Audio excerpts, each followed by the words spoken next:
Chapitre 7. La scribe de Jésus.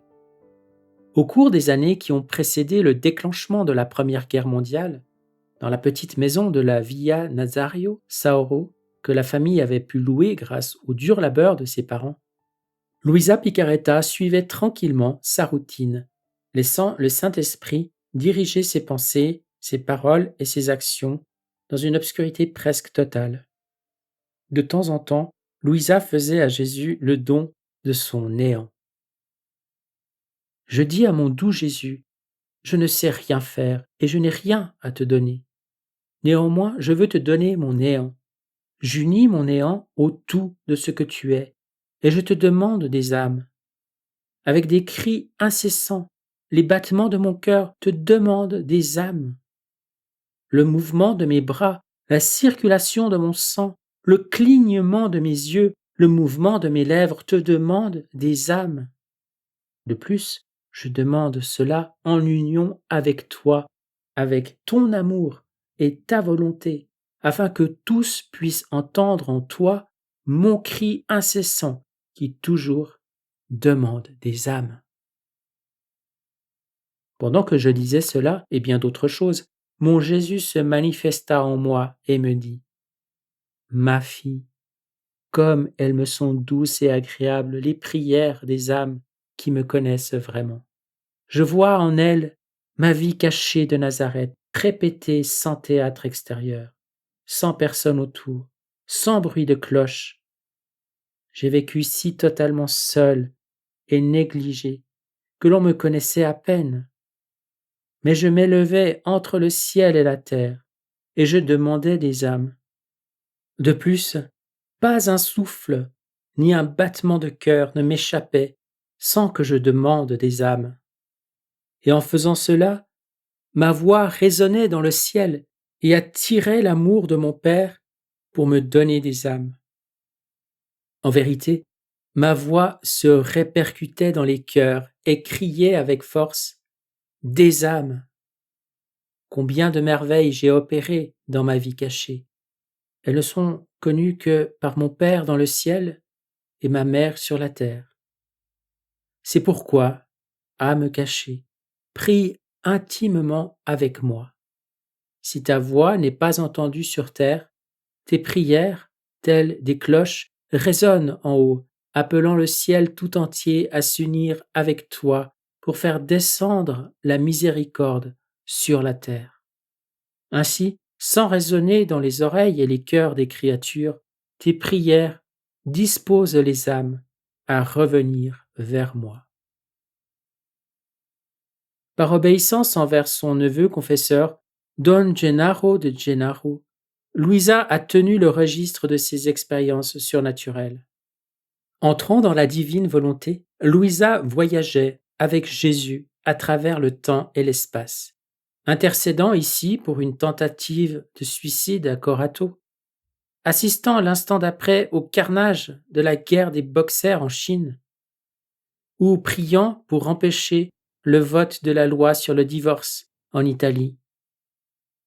Le 12 janvier 1902, elle écrivait : « Ce matin, Jésus m'a fait sortir de mon corps et m'a montré les grands maux et les grandes souffrances de la société. Il déversa des flots de souffrance dans mon âme et dit : « Ma fille, vois comme les hommes sont aveugles. Ils veulent maintenant passer de mauvaises lois contre eux-mêmes et le bien de la société.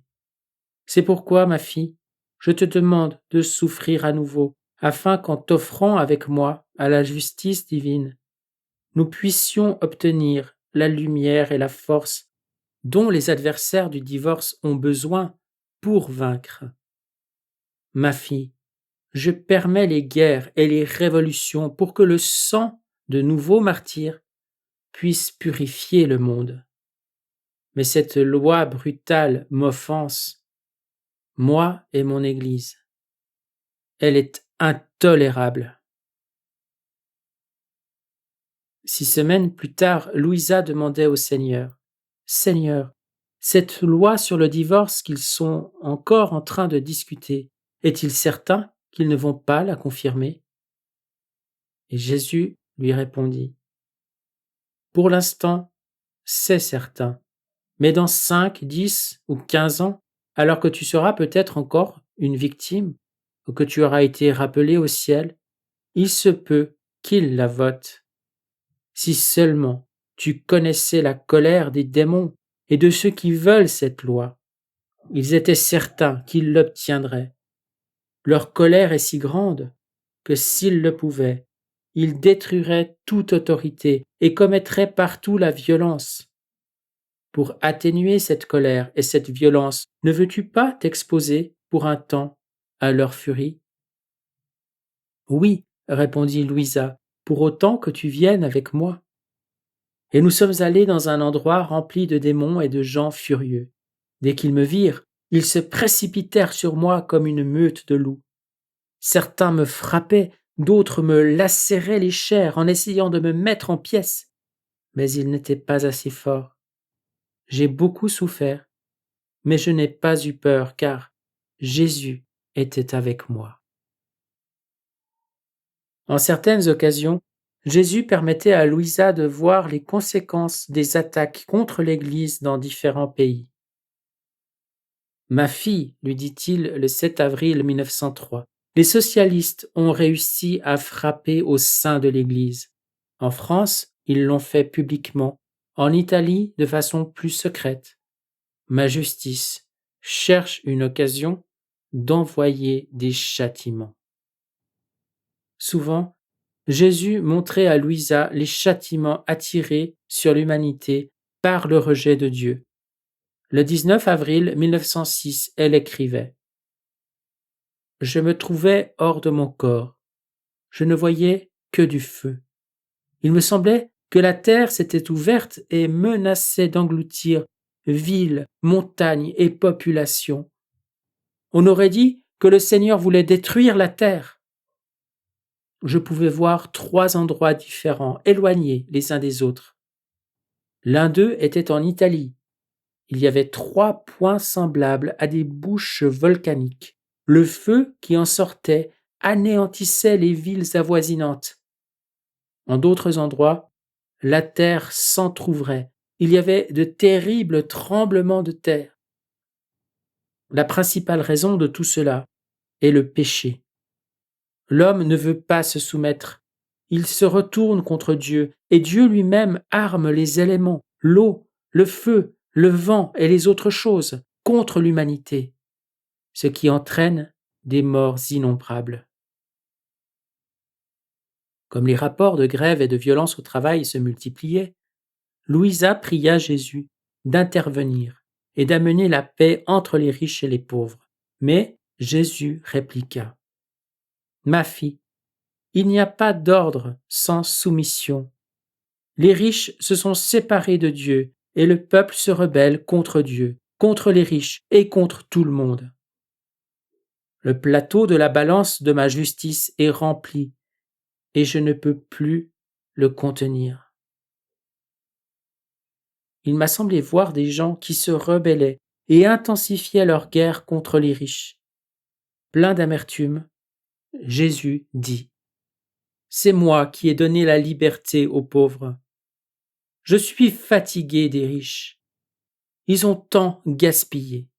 Combien d'argent ils ont gaspillé pour les danses, les spectacles, les voyages inutiles, les vanités et les péchés. Mais les pauvres, ils n'ont même pas assez de pain pour se nourrir. Ils sont oppressés, épuisés et amers. Si seulement les riches leur avaient donné ce qu'ils dépensent pour des choses inutiles, mes pauvres auraient été heureux. Mais les riches ont même méprisé les pauvres, accumulant pour eux-mêmes les conforts et les divertissements comme si c'était leur droit, et laissant les pauvres à leur pauvreté. Pour expier ces maux, Jésus invita Louisa à participer aux souffrances cachées de sa passion, en commençant par l'instant même de sa conception dans le sein de la bienheureuse Vierge Marie. Jésus lui dit « En étant conçu, j'ai conçu en moi toutes les âmes, passées, présentes et futures, comme ma propre vie. J'ai conçu avec eux les douleurs et les morts que je devais subir pour chacune. J'ai tout incorporé en moi, les âmes, les souffrances et les morts que chacune aurait à souffrir, pour être capable de dire au Père, mon Père, ne regarde plus les créatures, mais moi seul. En moi, tu les trouveras toutes, et je ferai satisfaction pour toutes. Je te donnerai autant de souffrances que tu voudras. Veux-tu que je souffre une mort pour chacune d'elles? Je le ferai. J'accepte tout, pourvu que je puisse donner la vie à toutes.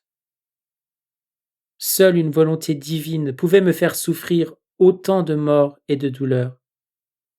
De plus, comme toutes les âmes et toutes choses demeurent en acte dans ma volition, non de manière abstraite ou intentionnelle, mais en réalité, chaque créature était identifiée en moi, et avec moi elle formait ma vie. En réalité, je suis mort pour chacune d'elles, et j'ai souffert toutes leurs souffrances. Il est vrai que cela demandait un miracle de mon omnipotence, et le prodige de mon immense volonté. Sans ma volonté, mon humanité n'aurait jamais pu trouver et embrasser toutes les âmes, ni mourir autant de fois. C'est pourquoi ma petite humanité, en étant conçue, a commencé à alterner entre les souffrances et les morts. De plus, toutes les âmes baignaient en moi, comme dans une mer immense. Elles formaient les membres de mes membres, le sang de mon sang, le cœur de mon cœur. Combien de fois ma maman, prenant la première place dans mon humanité, ressentit mes souffrances et mes morts, et mourut avec moi. Combien il m'était doux de retrouver l'écho de mon amour dans celui de ma mère. Ce sont de profonds mystères où se perd l'esprit humain. Par conséquent, viens dans ma volonté et participe aux morts et aux souffrances que j'ai endurées dès l'instant de ma conception. Tu pourras mieux comprendre alors ce que je te dis. Louisa continue. Je suis incapable d'expliquer comment je me suis retrouvée dans le sein de ma reine maman, où j'ai vu l'enfant Jésus, si petit, mais qui, malgré sa petitesse, contenait toutes choses. Un rayon de lumière sortait de son cœur vers le mien. En me pénétrant, il me donna la mort, et en ressortant, il me rendit la vie.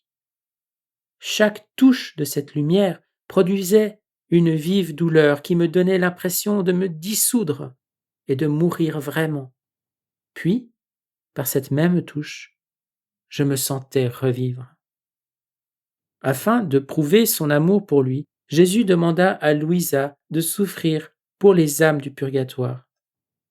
Il lui dit, « Ma bien-aimée, si seulement tu savais combien je t'aime, je me sens puissamment attiré à t'aimer. Mes propres retards à ma venue m'obligent et me donnent des raisons de te combler de grâces nouvelles et de charismes célestes. Si tu pouvais comprendre combien je t'aime, tu remarquerais à peine ton amour comparé au mien. »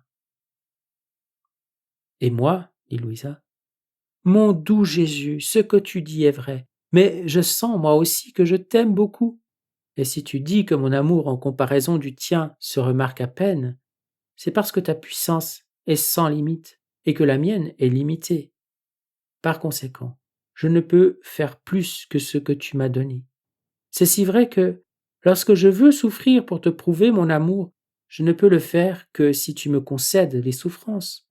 Sinon, je suis contrainte de me résigner et d'être cet être inutile que par moi-même j'ai toujours été. La souffrance elle-même est en ton pouvoir. Quelle que soit la façon dont tu veux me montrer ton amour, tu peux le faire. Mon bien-aimé, donne-moi le même pouvoir, et je te montrerai alors ce que je sais faire pour ton amour, car la mesure dont tu me donnes me servira aussi pour te donner. Il écouta avec un très grand plaisir mes propos insensés, et désirant presque me mettre à l'épreuve, il me transporta hors de moi-même à l'entrée d'un endroit profond, sombre et rempli de feu liquide. Le simple fait de le regarder me remplissait d'horreur et de terreur. Jésus me dit: Voici le purgatoire, et bien des âmes sont rassemblées dans ce feu. Tu iras dans ce lieu pour y souffrir et y libérer les âmes qui me plaisent par amour pour moi. Quoiqu'un peu tremblante, je lui dis immédiatement: Pour ton amour, je suis prête à tout, mais tu dois venir avec moi, car si tu me quittes, je ne pourrai pas te retrouver et tu me feras trop pleurer. Et lui: Si j'allais avec toi, quel purgatoire aurais-tu? En ma présence, ces souffrances seraient changées en joie et en plaisir. Et moi: Je ne veux pas y aller seul, mais si tu veux bien rester derrière moi lorsque j'entrerai dans ce feu, je ne te verrai pas, mais j'accepterai cette souffrance. Sur quoi j'entrai dans ce lieu rempli d'une obscurité dense. Il se tenait derrière moi, mais, craignant encore qu'il puisse me quitter, je tenais ses mains en les pressant contre mon dos. Nous y arrivâmes bientôt, mais qui pourrait décrire les souffrances que les âmes devaient endurer là-bas? Personne ne parviendrait à décrire ces souffrances à des personnes revêtues de chair humaine. Mon arrivée dans ce feu dissipa les ténèbres. Beaucoup d'âmes sortirent et d'autres furent soulagées. Après environ un quart d'heure, nous sommes sortis. Mais Jésus souffrait profondément. Je lui dis aussitôt: Dis-moi, mon bon Jésus, pourquoi souffres-tu? Ma vie, est-ce à cause de moi, parce que je n'ai pas voulu entrer dans ce lieu de douleur? Dis-moi, dis-moi, as-tu beaucoup souffert en voyant ces âmes dans la peine? Comment te sens-tu? Et Jésus répondit: Ma bien-aimée, je me sens si rempli d'amertume qu'il m'est impossible de la contenir plus longtemps, et je suis sur le point de la répandre sur la terre. Et je dis: Non, non, mon doux amour, tu vas la déverser en moi, n'est-ce pas? Je m'approchai de sa bouche, et il versa en moi une liqueur très amère, en si grande abondance que je ne pouvais pas la contenir, et je le priai alors de me donner la force de la supporter. Autrement, j'aurais fait ce que je ne voulais pas que notre Seigneur fasse, c'est-à-dire la répandre sur la terre, et je l'aurais beaucoup regretté. Clouée au lit, Louisa dépendait de sa sœur Angela et de sa mère pour le peu de soins qu'elle requérait. En 1907, sa mère tomba malade. Jésus lui dit qu'elle allait mourir très bientôt. Louisa se hâta de préserver sa mère des peines du purgatoire. Elle dit à Jésus: Mon Seigneur, tu la veux et je te la donne. Mais je ne veux pas que tu l'emmènes tout de suite. Avant que je te la donne, je veux que tu me payes pour le don que je te fais. Je veux que tu l'emmènes directement au paradis sans passer par le purgatoire. Je veux cela au prix de ma propre souffrance. Je veux souffrir et faire pénitence à sa place. Mon doux amour, comment aurais-je le cœur de voir maman souffrir au purgatoire? Elle a tant souffert et versé tant de larmes à cause de moi. Et Jésus répondit: Ma bien-aimée, ne sois pas si insistante. En étant aussi persistante et en demandant autant, tu m'obliges à te plaire. Ainsi, après tout ce que je lui disais, Jésus ne me donnait pas une réponse claire, et je pleurais comme une enfant. Je le lui redemandais sans cesse, offrant minute par minute et heure après heure tout ce qu'il avait souffert dans sa passion, appliquant tout cela à l'âme de ma maman afin qu'elle soit purifiée. Jésus, séchant mes larmes, me dit: Ma bien-aimée, ne pleure pas, tu sais combien je t'aime. Par l'offrande continuelle de ma passion, je t'ai laissé utiliser toutes mes souffrances pour aider ta maman. Son âme a été plongée dans une mer immense qui lave, embellit et inonde son âme de lumière. De plus, pour t'assurer de ma décision de te plaire lorsqu'elle va mourir, tu auras la surprise d'un feu soudain. Le 19 mars 1907, en la fête de Saint Joseph, Jésus informa Louisa de la mort de sa mère. Elle dit : à ce moment, je me suis sentie consumée intérieurement et extérieurement par un feu si chaud qu'il me brûlait jusqu'aux os. Malgré tout, je me sentais heureuse. Mais je ne savais pas où Jésus avait emmené ma maman, et mon bonheur n'était pas complet. Voyant mon Jésus béni, je lui dis en pleurant : mon doux amour, où l'as-tu emmené ? Je suis heureuse que tu l'aies emportée, mais je ne peux pas souffrir qu'elle ne soit pas avec toi. Je continuais à pleurer, surtout en voyant Jésus, car je savais dans mon cœur qu'il manquait quelque chose au bonheur de maman. Je pleurais tant que les gens qui venaient me voir croyaient que c'était parce que j'avais perdu ma mère.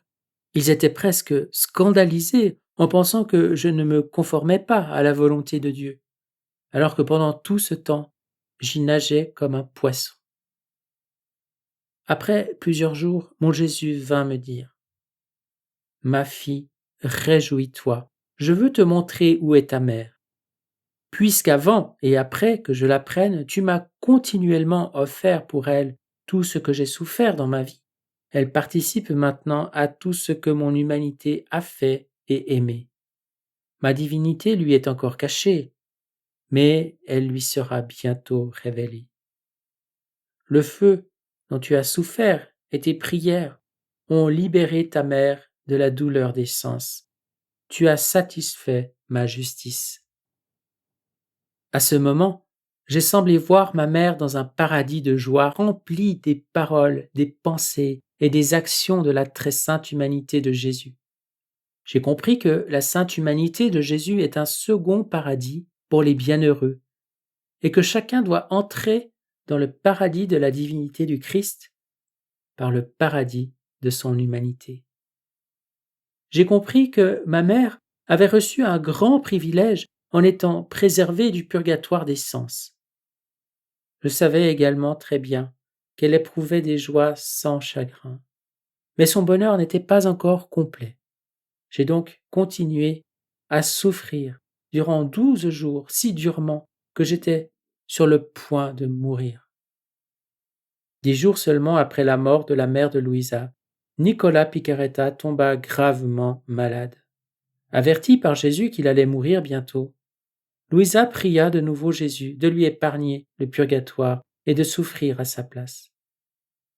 Mais, cette fois, lorsque Nicolas Picaretta mourut au bout de 15 jours de maladie, Louisa ne ressentit aucune douleur. Je compris alors que mon père était au purgatoire.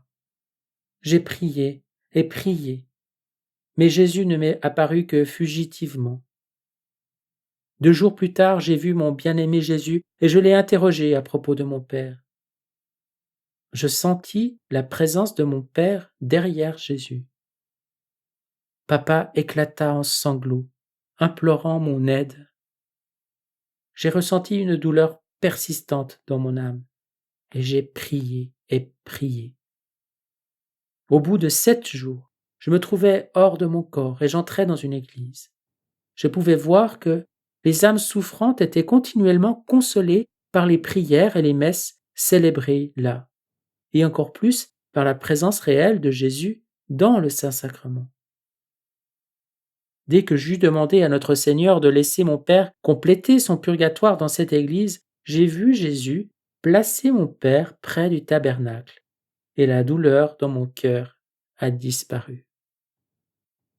Après la mort de ses parents, Louisa resta dans la maison familiale de la Via Nazaro Sauro, aux soins de sa sœur Angela, aidée plus tard par une amie, nommée Rosaria Bucci.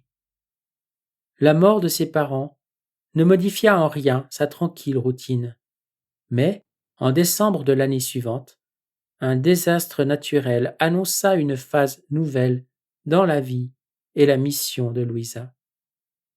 Le 28 décembre 1908, Jésus prévint Louisa de tremblements de terre imminents en Sicile et en Calabre. 5 heures plus tard, un terrible tremblement de terre détruisait la ville de Messine en Sicile écrasant des milliers de personnes sous des masses de décombres. Pas un seul des orphelins du père Hannibal ne perdit la vie, mais 13 de ses sœurs périrent dans les ruines. En réponse immédiate au désastre, le pape Pie X envoya de l'argent pour les victimes, y compris des fonds privés destinés spécialement aux orphelins. À l'occasion de son attention paternelle pour les orphelins de Messine, le pape conçut une profonde admiration pour le père Hannibal di Francia, une estime destinée à avoir des conséquences importantes sur la vie et la mission de Luisa Picaretta.